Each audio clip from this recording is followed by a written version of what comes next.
Welcome to today's Triple Z. The Triple Z podcast is a daily program that you can use to help you fall asleep each night. Just turn down the volume, lay back, relax, and enjoy as you fall asleep. A Tale of Two Cities by Charles Dickens deals with the major themes of duality, revolution, and resurrection. It was the best of times, it was the worst of times in London and Paris as economic and political unrest lead to the American and French revolutions. The main characters in Dickens' A Tale of Two Cities, Dr. Alexandre Manette, Charles Darnay, and Sydney Carton, are all recalled to life or resurrected in different ways as turmoil erupts.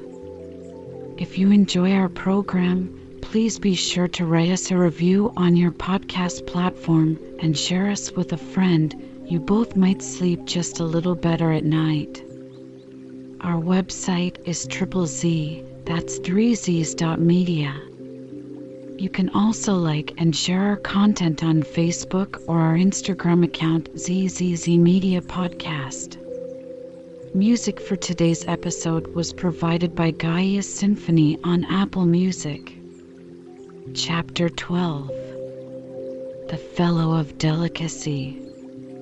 Mr. Stryver, having made up his mind to that magnanimous bestowal of good fortune on the doctor's daughter, resolved to make her happiness known to her before he left town for the long vacation. After some mental debating of the point, he came to the conclusion that it would be as well to get all the preliminaries done with, and they could then arrange at their leisure whether he should give her his hand a week or two before Michaelmas term, or in the little Christmas vacation between it and Hilary. As to the strength of his case, he had not a doubt about it, but clearly saw his way to the verdict. Argued with the jury on substantial worldly grounds, the only grounds ever worth taking into account, it was a plain case, and had not a weak spot in it. He called himself for the plaintiff. There was no getting over his evidence. The counsel for the defendant threw up his brief, and the jury did not even turn to consider. After trying it, Stryver, C.J., was satisfied that no plainer case could be. Accordingly, Mr. Stryver inaugurated the long vacation with a formal proposal to take Miss Manette to Vauxhall Gardens, that failing, to Ranelagh, that unaccountably failing too, it behoved him to present himself in Soho, and there declare his noble mind. Towards Soho, therefore, Mr. Stryver shouldered his way from the Temple, while the bloom of the long vacation's infancy was still upon it.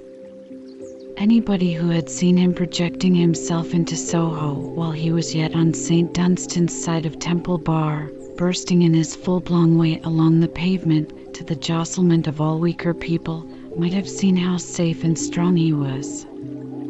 His way taking him past Tellson's, and he both banking at Tellson's and knowing Mr. Lorry as the intimate friend of the Manettes, it entered Mr. Stryver's mind to enter the bank and revealed to Mr. Lorry the brightness of the Soho horizon.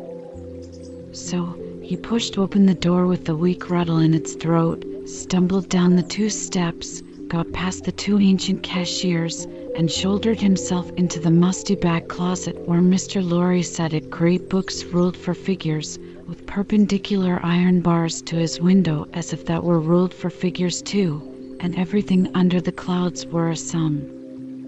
"Hello," said Mr. Stryver. "How do you do? I hope you are well." It was Stryver's grand peculiarity that he always seemed too big for any place or space. He was so much too big for Tellson's that old clerks in distant corners looked up with looks of remonstrance, as though he squeezed them against the wall. The house itself, magnificently reading the paper quite in the far-off perspective, lowered displeased, as if the Stryver head had been butted into its responsible waistcoat. The discreet Mr. Lorry said, in a sample tone of the voice he would recommend under the circumstances, "How do you do, Mr. Stryver?" "How do you do, sir?" and shook hands. There was a peculiarity in his manner of shaking hands, always to be seen in any clerk at Tellson's who shook hands with a customer when the house pervaded the air. He shook in a self-abnegating way, as one who shook for Tellson and Company. "Can I do anything for you, Mr. Stryver?" asked Mr. Lorry, in his business character. "Why, no, thank you. This is a private visit to yourself, Mr. Lorry. I have come for a private word." "Oh, indeed," said Mr. Lorry, bending down his ear, while his eyes strayed to the house afar off. "I am going," said Mr. Stryver, leaning his arms confidentially on the desk, whereupon, although it was a large double one, there appeared to be not half desk enough for him. "I am going to make an offer of myself in marriage to your agreeable little friend, Miss Manette, Mr. Lorry." "Oh, dear me!" cried Mr. Lorry, rubbing his chin and looking at his visitor dubiously. "Oh, dear me, sir," repeated Stryver, drawing back. "Oh, dear you, sir? What may your meaning be, Mr. Lorry?" "My meaning," answered the man of business, "is, of course, friendly and appreciative, and that it does you the greatest credit, and in short, my meaning is everything you could desire. But really, you know, Mr. Stryver Mr. Lorry paused, and shook his head at him in the oddest manner, as if he were compelled against his will to add, internally, "You know there really is so much too much of you." "Well," said Stryver, slapping the desk with his contentious hand, opening his eyes wider, and taking a long breath, "if I understand you, Mr. Lorry, I'll be hanged." Mr. Lorry adjusted his little wig at both ears as a means towards that end, and bit the feather of a pen. "D'ye at all, sir?" said Stryver, staring at him. "Am I not eligible?" "Oh dear, yes. Yes. Oh yes, you're eligible," said Mr. Lorry. "If you say eligible, you are eligible." "Am I not prosperous?" asked Stryver. "Oh, if you come to prosperous, you are prosperous," said Mr. Lorry. "And advancing?" "If you come to advancing, you know," said Mr. Lorry, delighted to be able to make another admission. "Nobody can doubt that." "Then what on earth is your meaning, Mr. Lorry?" demanded Stryver, perceptibly crestfallen. "Well, were you going there now?" asked Mr. Lorry. "Straight," said Stryver, with a plump of his fist on the desk. "Then I think I wouldn't, if I was you." "Why?" said Stryver. "Now, I'll put you in a corner," forensically shaking a forefinger at him. "You are a man of business and bound to have a reason. State your reason." "Why wouldn't you go?" "Because," said Mr. Lorry, "I wouldn't go on such an object without having some cause to believe that I should succeed." "D-n me," cried Stryver, "but this beats everything." Mr. Lorry glanced at the distant house, and glanced at the angry Stryver. "Here's a man of business, a man of years, a man of experience in a bank," said Stryver, "and having summed up 3 leading reasons for complete success, he says there's no reason at all. Says it with his head on." Mr. Stryver remarked upon the peculiarity as if it would have been infinitely less remarkable if he had said it with his head off. "When I speak of success, I speak of success with the young lady, and when I speak of causes and reasons to make success probable, I speak of causes and reasons that will tell us such with the young lady." "The young lady, my good sir," said Mr. Lorry, mildly tapping the Stryver arm, "the young lady. The young lady goes before all."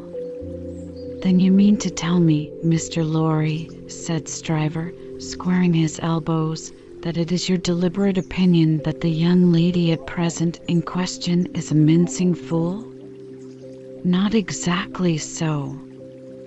I mean to tell you, Mr. Stryver, said Mr. Lorry, reddening, that I will hear no disrespectful word of that young lady from any lips, and that if I knew any man, which I hope I do not, whose taste was so coarse, and whose temper was so overbearing, that he could not restrain himself from speaking disrespectfully of that young lady at this desk, not even Tellson's should prevent my giving him a piece of my mind.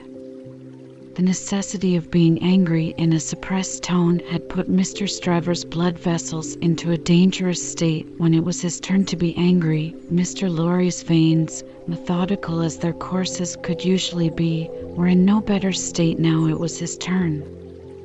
That is what I mean to tell you, sir, said Mr. Lorry. Pray let there be no mistake about it. Mr. Stryver sucked the end of a ruler for a little while, and then stood hitting a tune out of his teeth with it, which probably gave him the toothache. He broke the awkward silence by saying, "This is something new to me, Mr. Lorry. You deliberately advised me not to go up to Soho and offer myself, Stryver of the King's Bench Bar? Do you ask me for my advice, Mr. Stryver?" "Yes, I do." "Very good. Then I give it, and you have repeated it correctly. And all I can say of it is," laughed Stryver with a vexed laugh, "that this beats everything past, present, and to come." "Now understand me," pursued Mr. Lorry. "As a man of business, I am not justified in saying anything about this matter, for, as a man of business, I know nothing of it. But, as an old fellow who has carried Miss Manette in his arms, who is the trusted friend of Miss Manette and of her father too, and who has a great affection for them both, I have spoken. The confidence is not of my seeking, recollect. Now, you think I may not be right?"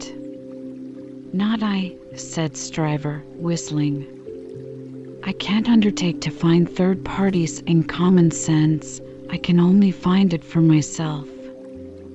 I suppose sense in certain quarters. You suppose mincing bread and butter nonsense. It's new to me, but you are right, I dare say. What I suppose, Mr. Stryver, I claim to characterize for myself, and understand me, sir," said Mr. Lorry, quickly flushing again. "I will not even at Tellson's have it characterized for me by any gentleman breathing. There." "I beg your pardon," said Stryver. "Granted. Thank you. Well, Mr. Stryver, I was about to say, it might be painful to you to find yourself mistaken. It might be painful to Dr. Manette to have the task of being explicit with you. It might be very painful to Miss Manette to have the task of being explicit with you.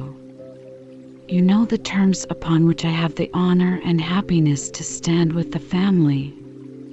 If you please, committing you in no way, representing you in no way, I will undertake to correct my advice by the exercise of a little new observation and judgment expressly brought to bear upon it. If you should then be dissatisfied with it, you can but test its soundness for yourself. If, on the other hand, you should be satisfied with it, and it should be what it now is, it may spare all sides what is best spared. What do you say? How long would you keep me in town?" "Oh, it is only a question of a few hours. I could go to Soho in the evening and come to your chambers afterwards." "Then I say yes," said Stryver. "I won't go up there now. I am not so hot upon it as that comes to. I say yes, and I shall expect you to look in tonight. Good morning." Then Mr. Stryver turned and burst out of the bank, causing such a concussion of air on his passage through that to stand up against it bowing behind the two counters required the utmost remaining strength of the two ancient clerks. Those venerable and feeble persons were always seen by the public in the act of bowing, and were popularly believed, when they had bowed a customer out, still to keep on bowing in the empty office until they bowed another customer in. The barrister was keen enough to divine that the banker would not have gone so far in his expression of opinion on any less solid ground than moral certainty. Unprepared as he was for the large pill he had to swallow, he got it down. "And now," said Mr. Stryver, shaking his forensic forefinger at the temple in general, when it was down, "my way out of this is to put you all in the wrong." It was a bit of the art of an Old Bailey tactician, in which he found great relief. "You shall not put me in the wrong, young lady," said Mr. Stryver. "I'll do that for you." Accordingly, when Mr. Lorry called that night as late as 10 o'clock, Mr. Stryver, among a quantity of books and papers littered out for the purpose, seemed to have nothing less on his mind than the subject of the morning. He even showed surprise when he saw Mr. Lorry, and was altogether in an absent and preoccupied state. "Well," said that good-natured emissary, after a full half-hour of bootless attempts to bring him round to the question, "I have been to Soho." "To Soho?" repeated Mr. Stryver, coldly. "Oh, to be sure. What am I thinking of?" "And I have no doubt," said Mr. Lorry, "that I was right in the conversation we had.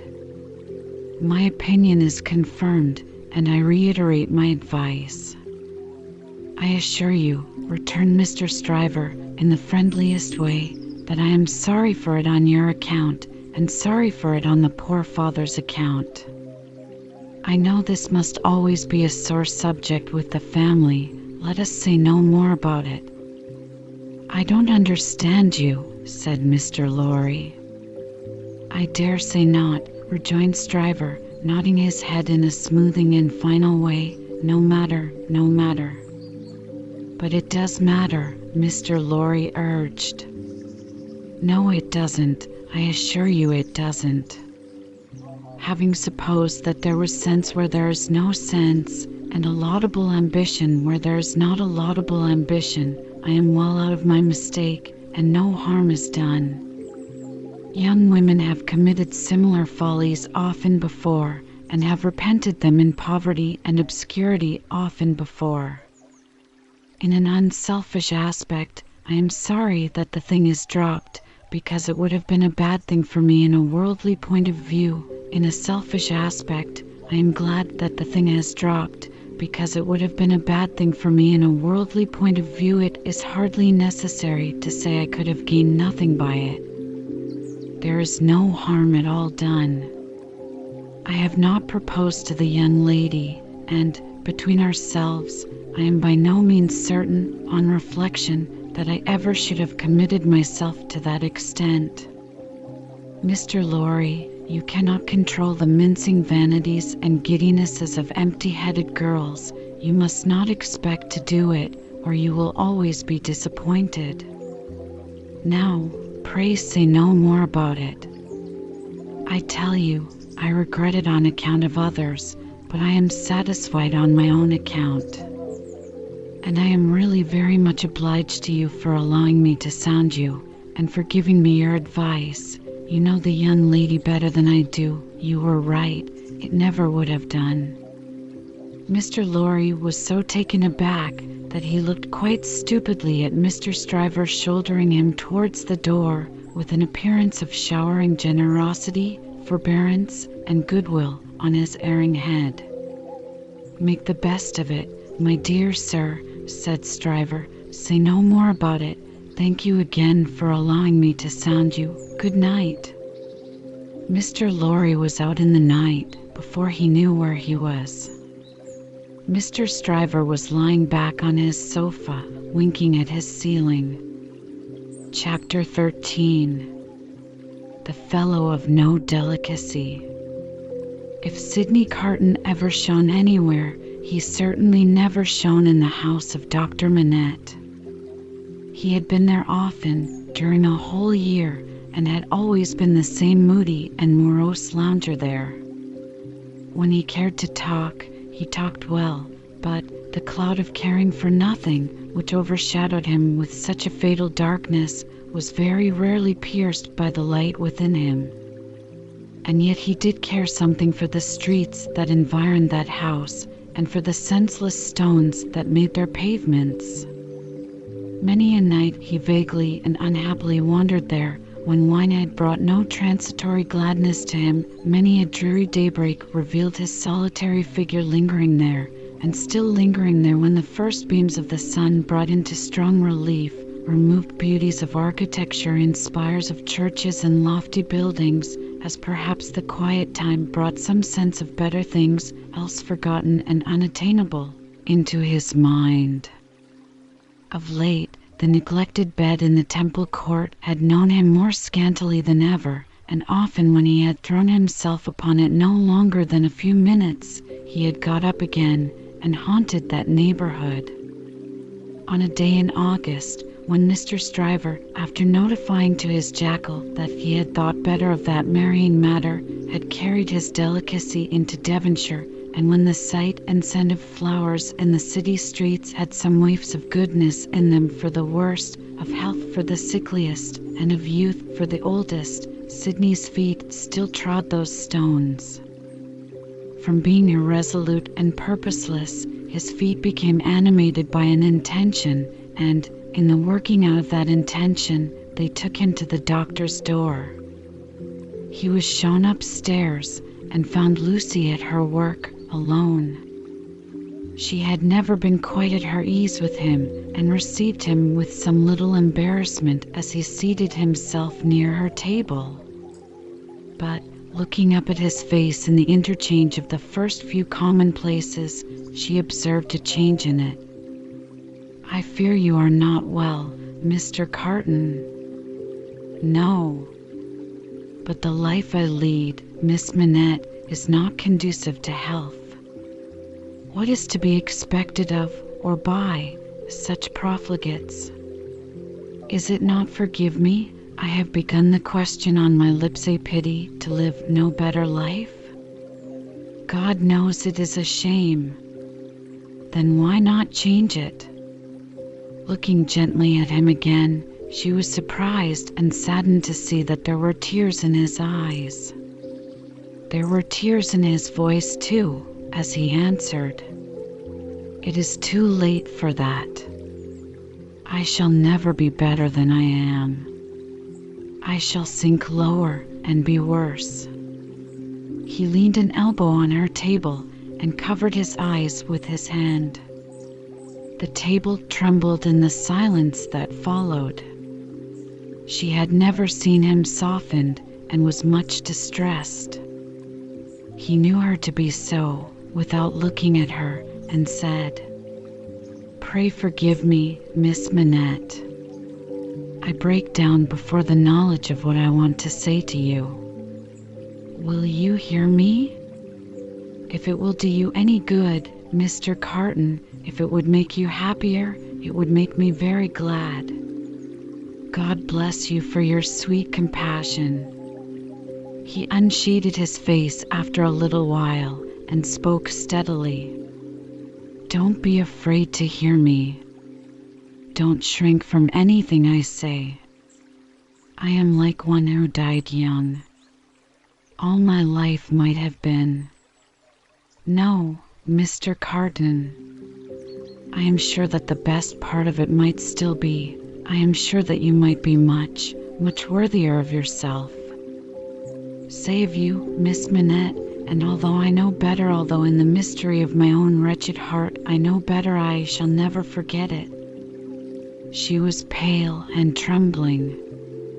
He came to her relief with a fixed despair of himself, which made the interview unlike any other that could have been holden. If it had been possible, Miss Manette, that you could have returned the love of the man you see before yourself, flung away, wasted, drunken, poor creature of misuse as you know him to be. You would have been conscious this day and hour, in spite of his happiness, that he would bring you to misery, bring you to sorrow and repentance, blight you, disgrace you, pull you down with him. I know very well that you can have no tenderness for me. I ask for none. I am even thankful that it cannot be. Without it, can I not save you, Mr. Carton? Can I not recall you, forgive me again, to a better course? Can I in no way repay your confidence? I know this is a confidence, she modestly said, after a little hesitation, and in earnest tears. I know you would say this to no one else. Can I turn it to no good account for yourself, Mr. Carton? He shook his head. To none. No, Miss Manette, to none. If you will hear me through a very little more, all you can ever do for me is done. I wish you to know that you have been the last dream of my soul.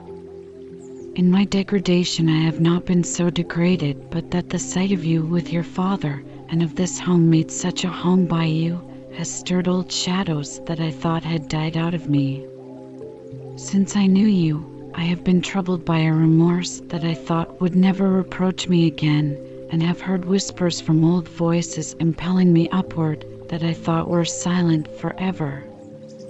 I have had unformed ideas of striving afresh, beginning anew, shaking off sloth and sensuality, and fighting out the abandoned fight.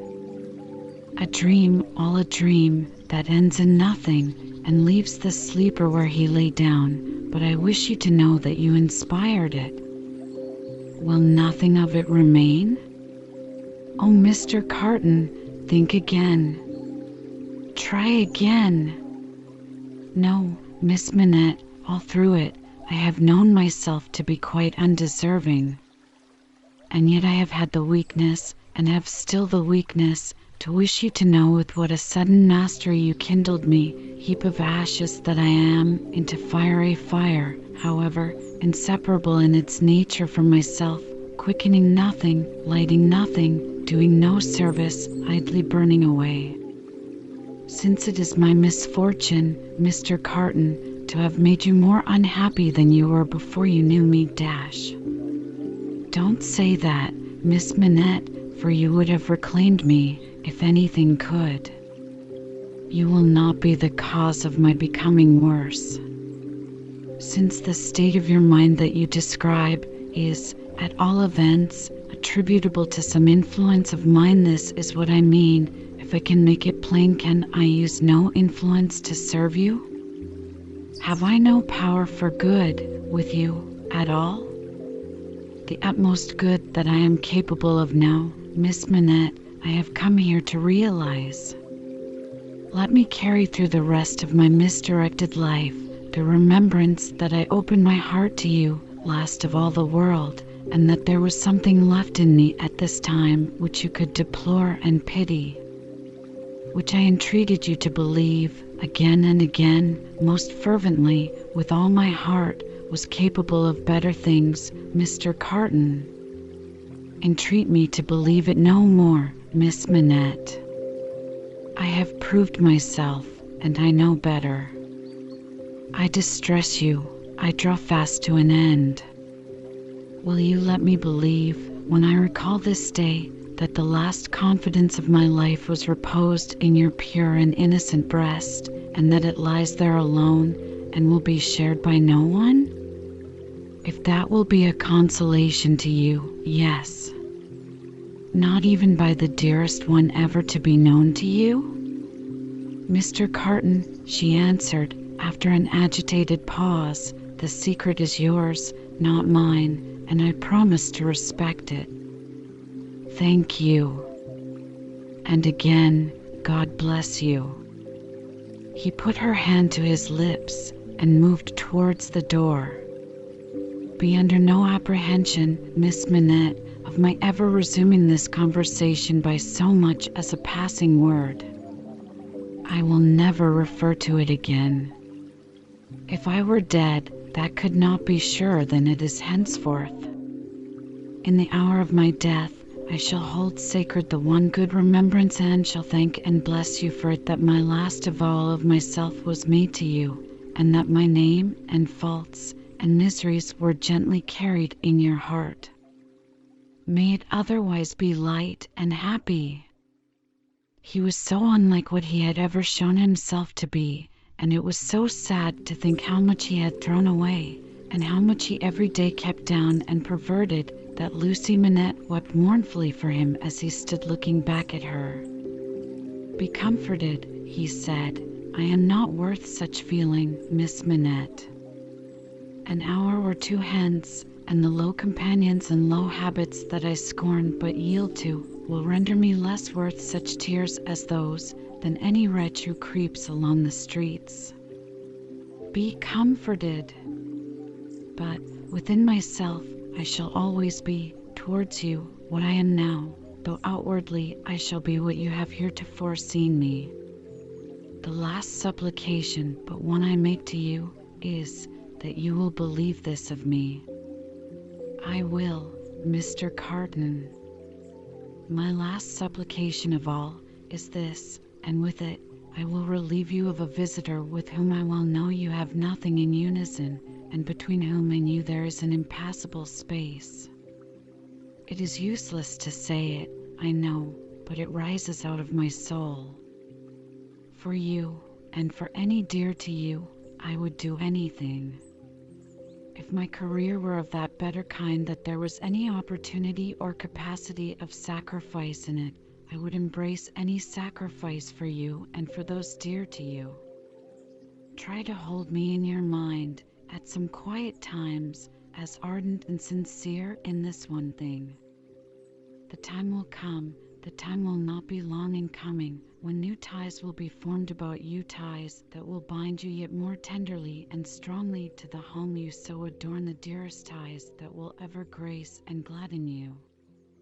Oh, Miss Manette, when the little picture of a happy father's face looks up in yours, when you see your own bright beauty springing up anew at your feet, think now and then that there is a man who would give his life to keep a life you love beside you. He said, "Farewell," said a last "God bless you," and left her.